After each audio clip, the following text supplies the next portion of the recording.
Quando eu não sei onde eu guardei um papel importante e a procura revela-se inútil, pergunto-me: se eu fosse eu e tivesse um papel importante para guardar, que lugar eu escolheria?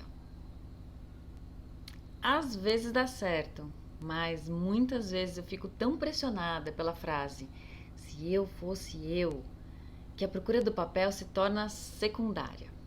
E eu começo a pensar, ou melhor, sentir. Eu não me sinto bem. Experimente. Se você fosse você, como seria e o que faria? Logo de início se sente um constrangimento. A mentira em que nos acomodamos acabou de ser movida de lugar onde se acomodara. No entanto, já li biografias de pessoas que de repente passavam a ser elas mesmas e mudavam inteiramente a vida.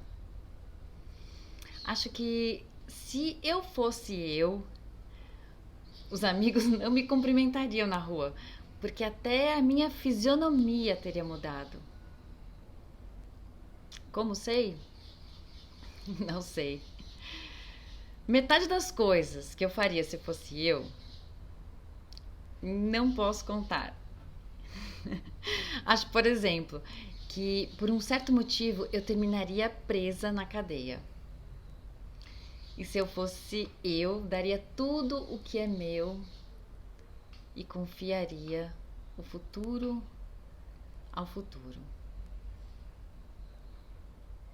Se eu fosse eu, se eu fosse eu, parece representar o nosso maior perigo de viver. Parece a entrada nova no desconhecido. No entanto, tenho a intuição de que, passadas as primeiras chamadas loucuras da festa que seria, teríamos enfim a experiência do mundo. Bem sei.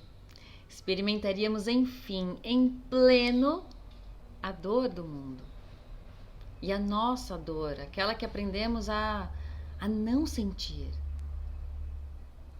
Mas também seríamos por vezes tomados de um êxtase de alegria pura e legítima que eu mal posso adivinhar. Não. Acho que já estou de algum modo adivinhando, porque me senti sorrindo e também senti uma espécie de pudor que se tem diante do que é grande demais. Hoje eu deixo você com essa pergunta para você. Se eu fosse eu,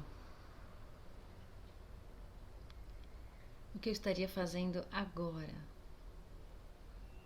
Se eu fosse eu, como seria a minha vida? Se eu fosse eu, como eu saberia que seria eu? Se eu fosse eu, como seria a minha vida?